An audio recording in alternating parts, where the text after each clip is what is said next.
안녕하세요. 절대값TV의 명품PD 한PD입니다. 최근에 그 고분양가에 들을 과감하게 받으시는 분들이 많아요. 강남 같은 데서야 고분양가에 받으면 돈 많은 사람이 받아서 감당할 수 있으니까 상관은 없는데, 집가 좀 떨어지는 지역, 또 일반 중산층이 사는 지역, 그런 지역에서도 고분양가에 집을 받는다고 하면 우리가 앞으로 내일 중도금 금리, 그 다음에 앞으로 주택담보대출 금리, 제가 그걸 생각하지 않을 수가 없어요. 자, 그러니까 앞으로 금리가 더 앞에서 올라간다라고 생각하면 고분양가에 받은 주택은 굉장한 부담이 될 수 있다라는 거예요. 그리고 여러분들이 꼭 생각하셔야 될 게 뭐냐면, 중도금 금리는 고금리예요. 고금리. 그 시장에서 가장 최고 높은 금리를 적용할 가능성이 높아요. 보통 보면 고정금리가 아니라는 거야. 계속 변동금리예요. 중도금 금리는. 그럼 금리가 올라갈 때마다 계속 올라가기 때문에 내가 10억 이상의 아파트를 분양받을 때 보통 한 60% 받으면 한 6억을 받을 거 아니야. 그죠? 6억을 받으면 그거에 대한 이자도 만만치 않다라는 거야. 자, 그런 점에서 미국의 금리 동향, 기준금리 동향을 우리가 잘 살펴봐야 되겠죠. 9억, 10억 그 분양가를 너무 쉽게 생각하는 경향이 분명히 있어요. 미국의 개인 소비자 지출 물가 지수라는 게 PCE예요. 자, 이게 어제 밤에 나오면서 미국의 나스닥 시장, 그 다음에 미국의 채권 시장이 난리가 났어요. 이 개인 소비자 지출 물가 지수라는 게 뭐냐면, 쉽게 얘기해서 개인들이 상품을 사거나 서비스를 이용할 때 지출한 비용을 합친 거예요. 그러니까 이 PCE가 높아졌다는 얘기는 개인들이 소비 지출을 많이 한다라는 거예요. 그리고 이 CPI에 비해서 서비스의 비중이 더 크다라는 거예요. 그래서 연준에서는 CPI보다는 PCE를 더 선호한다라는 거예요. 왜냐하면 개인이 직접적으로 지출한 소비의 합계니까, 이 지수가 상승한다고 하면 미국인의 소비가 증가한다. 그래서 CPI는 개인의 지출을 늘렸는지는 알 수가 없고, 물가가 내렸는지는 알 수 있어도 개인의 지출은 PCE가 더 정확하다고 보니까 미 연준에서는 PCE를 더 선호한다라는 거죠. 개인 소비 지출을 미 상무부에서 1월 달 거를 발표했는데 전년 대비 5.4포인트 상승했다고 발표했어요. 그러니까 다 예상치를 상회했다라는 거예요. 자, 이는 시장의 예상 5.0포인트를 넘어섰다라는 거예요. 그리고 전달이 5.3포인트 보니까 전달보다 오히려 상승했다. 이게 낮아져야 되는 거잖아요. 지금 그래 낮아져야 금리를 더 올리지 못하고 동결을 시킬 수 있는데, 이 개인 소비 지출이 더 높게 나온다는 얘기는 앞으로도 금리를 계속 올려야 된다는 얘기잖아요.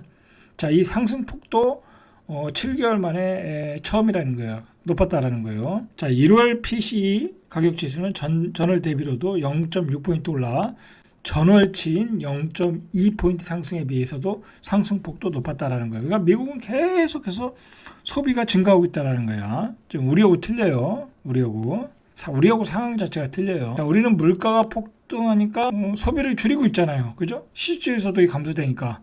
자, 실질소득이 우리가 감소되는 이유는 이자가 폭등하니까 집을 사는데 많은 담보대출을 받았잖아요. 그죠?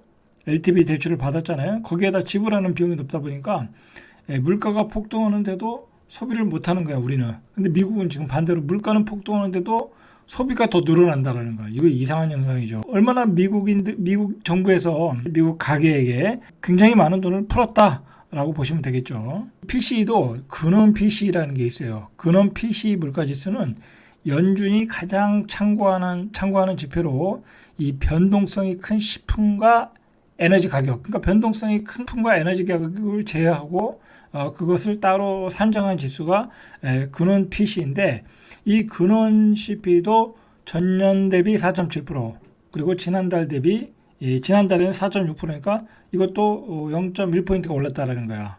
자, 6개월 만에 상승세로 돌아섰다라는 거야. 이 코어 PC가 올랐다라는 것은 이 인플레이션이 굉장히 견고하다라는 거예요. 자, 저번에 보셨죠? 스티키 CPI도 올라갔고 근원 PC도 올라갔고, 그러니까 인플레이션이 고착화되는 현상을 우리가 지표로 알 수 있는 거예요. 문제는 이제 이 PC도 오르고 CPI도 오르는데 이 생산자 물가 지수도 오른다는 게, 생산자 물가 지수라는 게 도매 물가 지수잖아요. 제조업자가 판매한 상품의 가격 변동을 측정한 게 생산자 물가 지수예요. 그래서 전체 인플레이션의 대부분을 차지하는 소비자 물가 인플레이션의 선행지표라는 거야. 선행지표. 당연하죠. 도매 물가를 올리면 그 소비자가 사는 게 소비자 물가 지수잖아요. 그러니까 선행지표도 지금 올라가고 있다. 그러면 선행지표가 올라가면 후행지표도 올라간다라고 보셔야 되겠죠. 지금 뭐 기업들이 계속해서 물건값을 올리고 있잖아요. 그죠? 그래서 미국 노동부는 지난 16일 지난달 PPI가 전월 대비 0.7포인트 올랐다. 전년 대비 6.0포인트 각각 올랐다고 발표했다. 자, 이게 블룸버그 예상치 전월비 0.4포인트를 상회했다라는 거예요. 그리고 전년비 5.4%를 모두 크게 상회한 수치라는 거예요. 도매 물가도 오르고 소매 물가도 오르고 개인 소비도 오르고, 얼마나 많은 돈을 풀었으면 이런 현상이 일어나겠냐고. 막 그냥 퍼주는 거야, 돈을. 우린 그렇게 하다가는 물가가 폭등하죠. 자, 우리는 물가가 폭등하면 어떻게 됐어요? 원화 가치가 떨어지잖아요. 그죠? 이자가 올라가고, 이자를 못 올리니까 또 원화 가치가 떨어지는 거고. 자, 그러면 원화 가치가 떨어지면 결국은 이제 해외로 자본들이 다 빠져나가겠죠.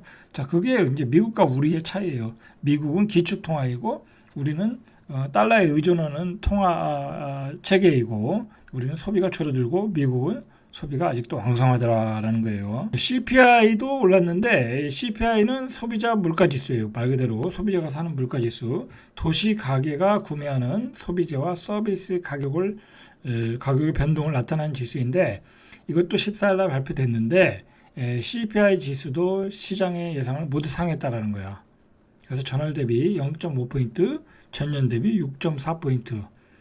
다우조스는 전년비 0.4, 전월비 6.2 각각 예상했는데 다 예상치를 상회했다.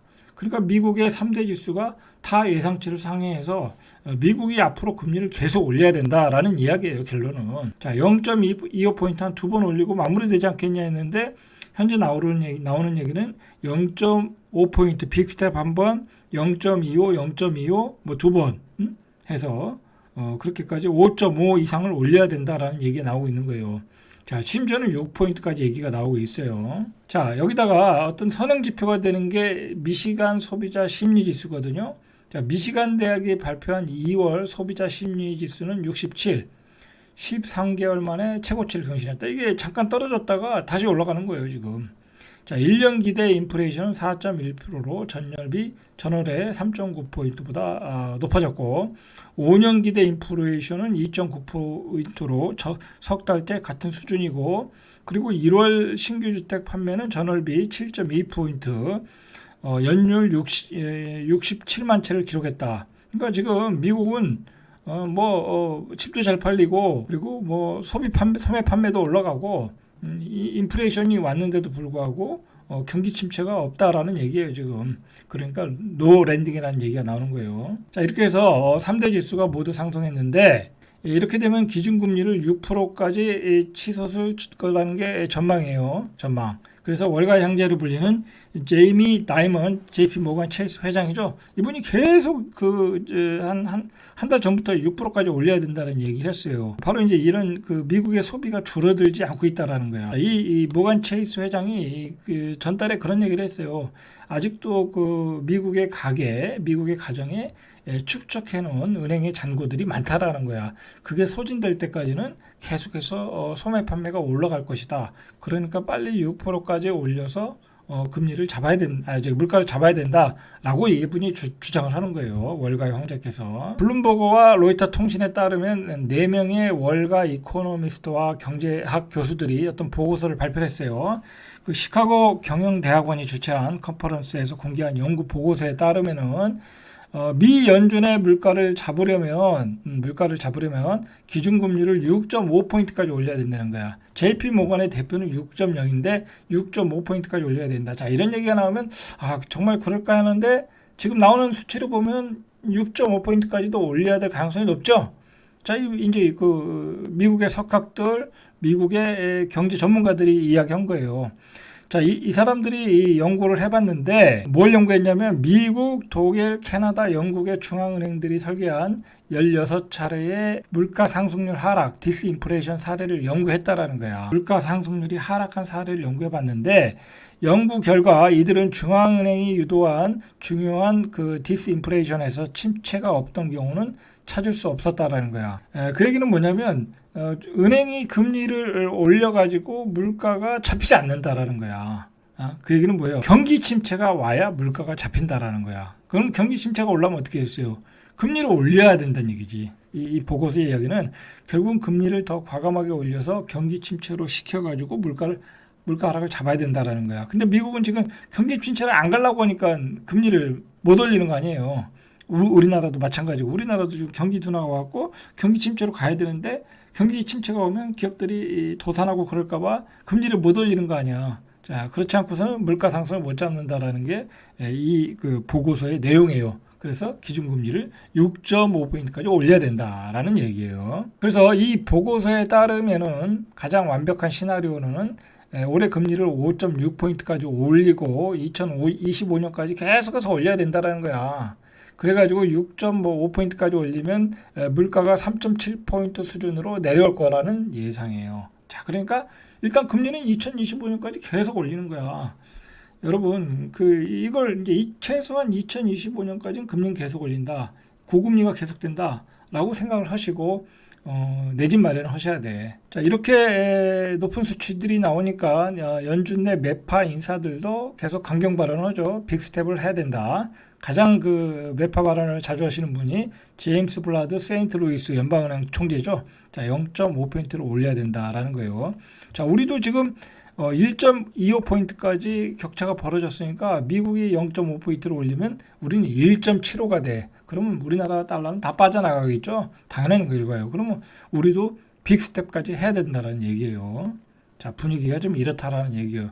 그러니까 여러분들 지금 고분양가에 집을 사가지고 중도금 금리 7%, 8% 이렇게 내다 보면 남는 거 없다라는 거야. 분양가도 비싸고 중도금 이자도 많고, 그리고 여러분들이 나중에 입주 때 그 전매하려고 하면 그 이자를 그 사는 사람한테 전가시켜야 되잖아. 그러면 사는 사람이 금리가 비싸다고 안 산다니까.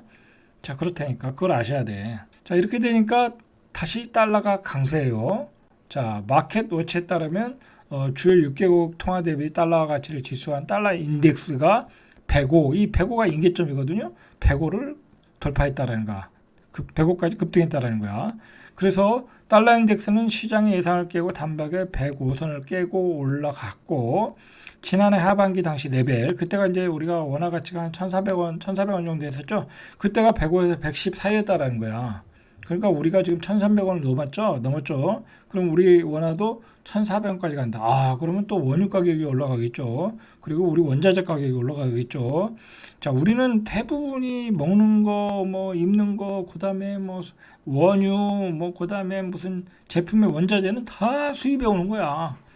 수입의 물가가 올라가는 거야. 그럼 우리 물가가 폭등한다. 그럼 우리 물가가 폭등하면 어떻게 되겠어요? 이제 난리가 나는 거야. 그러니까 금리를 올리겠죠. 저기서 한국은행 그 금융통화위원회에서 금리를 올리겠죠. 자, 이렇게 금리가 빠르게 올라갈 수 있는 추세다라는 거예요, 여러분. 생각하시고 시장에 대응을 하셔야 돼요. 요즘 분위기가 조금 거래가 된다고 너무 쉽게 생각하시는 경향이 있어요.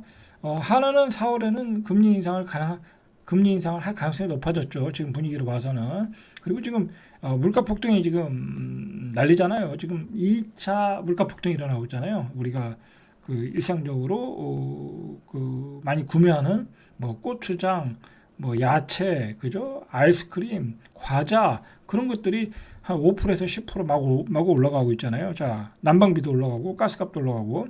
자, 요즘 자영업자들 폐업하시는 분들 많아요. 전기세 올라갔죠? 난방비 올라갔죠? 남는 게 없는 거야. 남는 게. 그렇지 않겠습니까? 그렇다고 10,000원 하던 그 점심값을 12,000원 하면 안 먹겠죠? 그죠? 얼마 전에 그 갈비탕을 먹으러 갔더니 갈비탕이 14,000원이야. 못 가겠더라고요. 14,000원이면 차라리 그냥 김밥 하나 먹는 게 낫지. 그렇게 됐다니까요. 결국은 물가 폭등하면 금리를 안 올리고 물가 폭등하면 서민들만 죽어나는 거야. 그죠? 서민들만 죽어나는 거야. 그렇지 않겠습니까? 서민들은 별로 빚이 없거든. 서민들은 빚이 없다고 어디 뭐 투자를 하진 않잖아. 빚을 내서 투자를 않잖아. 자, 어쨌든 이렇게 금리가 올라가는 상황은 미국과 우리가 받아들이는 강도가 틀리다라는 거야. 미국은 물가가 폭등해도 소비가 계속 늘잖아. 워낙 돈을 많이 풀어서 그런 거고, 그리고 기축통화를 가지고 있어서 그렇지만 우리는 그런 상황이 아니다라는 거예요. 자, 근데 우리는 굉장히 또 부동산 의존이 큰 나라야. 그러니까 금리를 올리면 부동산 시장이 와르르 무너질 것 같으니까 지금 금리를 못 올리고 있는 거야. 자, 그러나 희생의 대가를 치러야 된다는 거야. 지금 분위기로 봐서는. 고분양가에 자꾸 서민들 벌어 중산층 벌어 집을 사라고 하는 거는 결국 그거 다 빚을 중산층한테 서민들한테 넘기는 거잖아요. 그죠? 그러니까 결국 무너질 기업들은 빨리 무너지는 게 낫다. 자, 그래서 정리하고 넘어가는 게 낫지. 계속 이 고물가 고금리를 서민들 중산층한테 넘기는 것은 결국은 이 상처를 더 굼게 만드는 거다라는 거죠. 자, 이상 절대값TV의 명품 PD 한 PD였습니다.